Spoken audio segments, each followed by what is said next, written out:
है, गहलोत मंत्रिपरिषद की बैठक खत्म हो गई है। इससे पहले हुई कैबिनेट की बैठक में कई अहम फैसले लिए गए हैं। राजस्थान फिल्म पर्यटन प्रोत्साहन नीति को मंजूरी दी गई है। उच्च माध्यमिक विद्यालयों के लिए उप प्रधानाचार्य का अब कैडर बनेगा। Public financial management training society का भी गठन होगा। निःशुल्क आईपीडी और ओपीडी उपचार योजना का नाम अब मुख्यमंत्री निःशुल्क निरोगी राजस्थान योजना किया जाएगा। तो ये तमाम महत्वपूर्ण फैसले हुए हैं। सुशांत पारिक हमारे ब्यूरो चीफ इस वक्त जुड़ रहे हैं ज्यादा जानकारी के साथ। सुशांत, कितना महत्वपूर्ण माना जाए इस बैठक को, क्या कुछ फैसले हुए हैं बड़े? देखिए अभिनव, कई बड़े फैसले हैं, लेकिन जिस तरीके से राजस्थान में लगातार पिछले कई सालों से फिल्म शूटिंग जो है वो बढ़ी है, पर्यटन की दृष्टि से राजस्थान की भूमिका और अधिक महत्वपूर्ण हुई है। उस लिहाज से राजस्थान फिल्म पर्यटन प्रोत्साहन नीति को मंजूरी देने का एक बड़ा फैसला, और निश्चित तौर पे ये एक ऐसा फैसला है जिससे न केवल यहाँ के पर्यटन को बढ़ावा मिलेगा, बल्कि राजस्थान में एक सपना जो रहा है अलग अलग सरकारों का फिल्म सिटी बनाने का, उस सपने की दिशा में भी आगे बढ़ा जा सकेगा।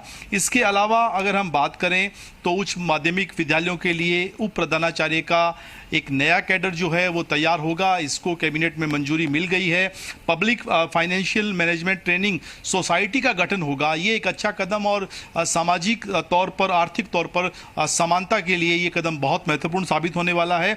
इसके अलावा जो मंत्रिपरिषद की बैठक हुई है उसमें केवल और केवल हेल्थ से जुड़े इश्यूज पर चर्चा हुई, और एक बड़ा फैसला जो किया गया है वो है कि निःशुल्क आईपीडी और ओपीडी योजना का नाम अब मुख्यमंत्री निःशुल्क निरोगी राजस्थान योजना के तहत होगा।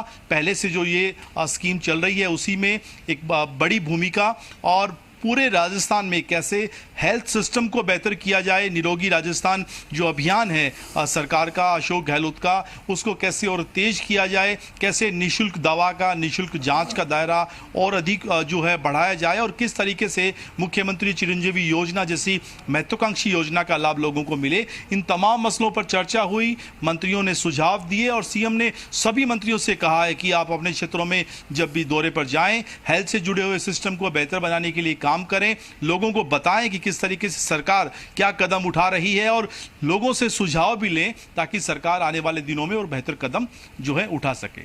अभिनव, बिल्कुल, कहीं ना कहीं प्रदेश में जिस तरह से लगातार अशोक गहलोत कहते भी रहे हैं निरोगी राजस्थान को लेकर, खासतौर पर कई बार उनके मुंह से ये बातें सुनी गई है, तो कहीं ना कहीं उस दिशा में जो है महत्वपूर्ण कदम है। आपसे समझना चाहेंगे सुशांत की, जिस तरीके से लगातार एक के बाद एक फैसले हो रहे हैं, हमने देखा कि बजट के बाद से ही लगातार कुछ ऐसे फैसले मुख्यमंत्री की तरफ से लिए गए हैं जो सीधे तौर पर जो है लोगों से जुड़े हुए हैं, लोगों को फायदा पहुंचाने वाले हैं। तो क्या माना जाए आने वाले समय में इस तरह के और कुछ बोल्ड फैसले देखने को मिल सकते हैं, और कहीं ना कहीं जो मुख्यमंत्री अशोक गहलोत है उनका पूरा जो फोकस है अब लोगों को इस तरह के फैसलों से खुद में जोड़ना है?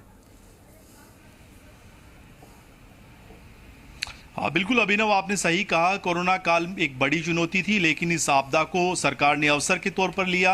पहले जो फैसिलिटी जिला स्तर पर मिलती थी अस्पतालों में, वो सुविधाएं अब उपखंड स्तर पर मिलने लगी है। एक अच्छा काम राजस्थान में ये हुआ है, और विधायक कोष से बड़ी राशि जो है हेल्थ सिस्टम को ठीक करने की दिशा में जो खर्च होने लगी है, और सरकार का पूरा फोकस है। जो हम बात कर रहे थे, चाहे वो मुख्यमंत्री चिरंजीवी बीमा योजना की हो, या जिस तरीके से निःशुल्क दवा वितरण जो है उसका दायरा बढ़ाया गया, जांच जो है उसका दायरा बढ़ाया गया, और आने वाले समय में एक बड़ा फैसला राजस्थान सरकार अभिनव लेने जा रही है, वो राइट टू हेल्थ होगा, और एक ऐसा क्रांतिकारी फैसला जिसमें प्रत्येक नागरिक के स्वास्थ्य की जिम्मेदारी सरकार की होगी, उसके स्वास्थ्य को बेहतर बनाने की जिम्मेदारी सरकार की होगी। तो चिकित्सा हो या फिर एजुकेशन हो, ये ऐसे मुद्दे हैं जहां पर लगातार सरकार एक के बाद एक जनहित से जुड़े हुए फैसले ले रही है, और आज की कैबिनेट और मंत्रिपरिषद की बैठक में भी यही नजर आया है। बिल्कुल, शिक्षा का भी आपने जिक्र किया। सुशांत, आपसे समझना चाहेंगे जो इस बैठक के बाद जो फैसला लिया गया कि उच्च माध्यमिक विद्यालयों के लिए उप प्रधानाचार्य का कैडर बनेगा और ये तमाम चीजें, कि इससे क्या कुछ बदलती हुई तस्वीर नजर आएगी, कितना कारगर ये कदम साबित होगा?